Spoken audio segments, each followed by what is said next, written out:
अभी तक जो क्वेश्चंस आपसे किए गए हैं उसमें आपके आंसर बड़े इंटरेस्टिंग हैं और कुछ चौंकाने वाले भी हैं, सरप्राइजिंग, और कुछ सिखाने वाले भी हैं।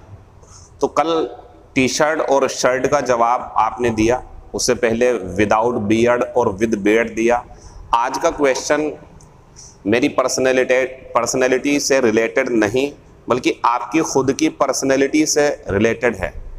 मींस आज आपको ये बताना है, एक क्वेश्चन एक ऐसे होता है, इफ़ आई वर, अगर मैं ये होता, जैसे अगर मैं प्रधानमंत्री होता, अगर मैं डॉक्टर होता, अगर मैं टीचर होता, अगर मैं ये होता, अगर मैं वो होता।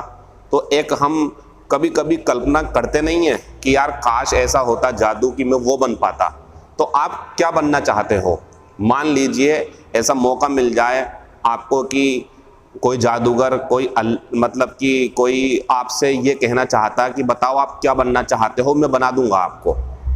एक हम क्लास को मज़ेदार बनाने के लिए ऐसी बातें कर रहे हैं, एक्चुअल में ऐसा हो नहीं पाता, लेकिन हम इमेजिनेशन तो कर सकते हैं ना, सपने हम देख सकते हैं। तो आप आज जवाब देंगे कि सर मैं ये बनना चाहता हूँ, डॉक्टर, अध्यापक, किसान, बिजनेसमैन, अंबानी, सचिन तेंदुलकर, विराट कोहली, प्रधानमंत्री, सीएम, या दूसरे अमेरिका का राष्ट्रपति, या कुछ भी जो भी आपके दिमाग में हो, एस्ट्रोनॉट।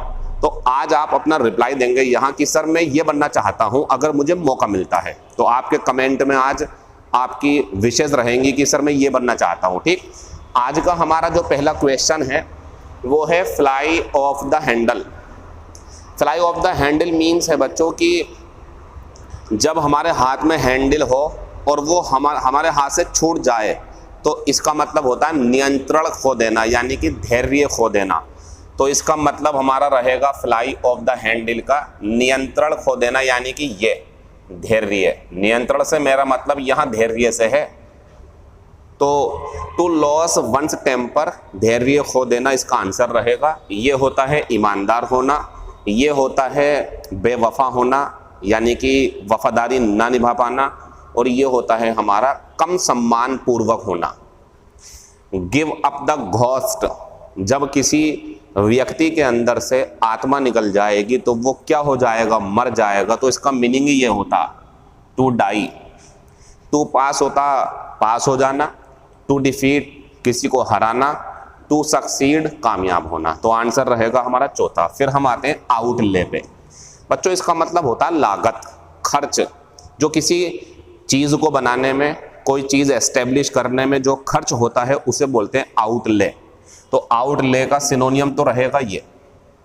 इसका और भी सिनोनियम दिखा देता हूँ मैं आपको। इसका सिनोनियम कॉस्ट भी हो सकता है, क्योंकि जो चीज़ बनती है उसमें जो लागत कीमत लगती है वो कॉस्ट होती है, या स्पेंडिंग भी हो सकता है। तो ये तो रहे हमारे सिनोनियम आउटले के। लेकिन मैं इसके बारे में और बता दूं, इसका एक सिनोनियम है आउटकम। ध्यान रखना। तो रिजल्ट होता है परिणाम, या आउटकम है या आउटले है, यह अलग है।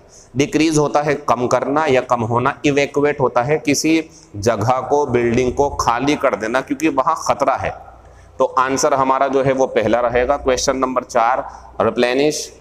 रिप्लेनिश मीन्स होता है किसी चीज को दोबारा भर देना, खाली हो गई है उसे फिर से भर देना।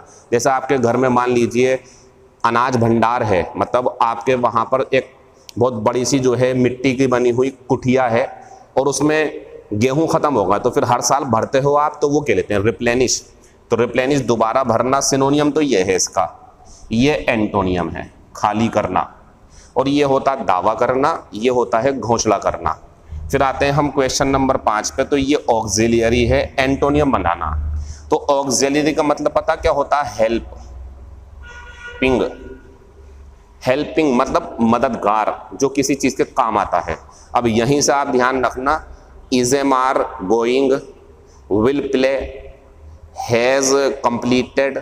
तो इसमें जो कंप्लीटेड है मेन वर्ब है, उसमें प्लेइंग मेन वर्ब थी, और जो मेन वर्ब है ठीक है, लेकिन उनके पहले जो हेल्पिंग वर्ब होती है ना बच्चों, उसे कंपटीशन फील्ड में, यानी कि कंपटीशन में उसे ऑक्सिलरी वर्ब भी बोलते हैं। तो जो भी हेल्पिंग वर्ब है वो ऑक्सिलरी वर्ब भी कहलाती है। ठीक, तो ये तो इसका हमारा सिनोनियम है, एंटोनियम नहीं है। और ये भी क्या होगा इसका सिनोनियम, लेकिन हमसे पूछा एंटोनियम, ध्यान रखना ये होता मैन। ये होती है सहायक, जो मदद कर देती है, ये मुख्य होती है। वीक होती है कमजोर, डिफरेंट होता है अलग। फिर आते हैं कॉर। तो कॉर पता क्या चीज है? कॉर ये है जैसे एक कोई ठोस चीज हो, गोल सी, गोल में ज्यादातर होता है ये, तो उसका जो बीच का केंद्र है ना, ये मुख्य केंद्र, इसे बोलते हैं कॉर। और अगर हम इसका सिनोनियम पूछते तो सिनोनियम ये होता, लेकिन हमने पूछा क्या है? एंटोनियम। तो ये जो बाहर का है एक्सटीरियर, ये इसका एंटोनियम रहेगा, या आउटसाइड भी हो सकता है एंटोनियम, आउटसाइड एंटोनियम, ठीक। फिर आते हैं हम, ये बॉडी शरीर होती है, बोन हड्डी होती है, ये सेंटर केंद्र हो गया सिनोनियम, वो एंटोनियम है हमारा। फिर आते हैं कोप विद। तो कोप विद के बारे में थोड़ी सी ग्रामर भी है, ग्रामर भी सीख लो आप। देखो कोप विद जो है ना, ये तो सही होता, लेकिन अगर किसी जगह आपको एरर में या फिल इन द ब्लैंक्स में कहीं पे ये लिखने को मिले तो काट देना, इसमें अप गलत है, अप नहीं आता। कई जगह मिलेगा आपको ये, अगर एरर ढूंढोगे आप तो कोप विद सही होता, कोप अप विद में ये गलत है, ये हमारी ग्रामर के हिसाब से गलत होता है, ये होता सही वाला। अब सही है ये, लेकिन ये गलत था।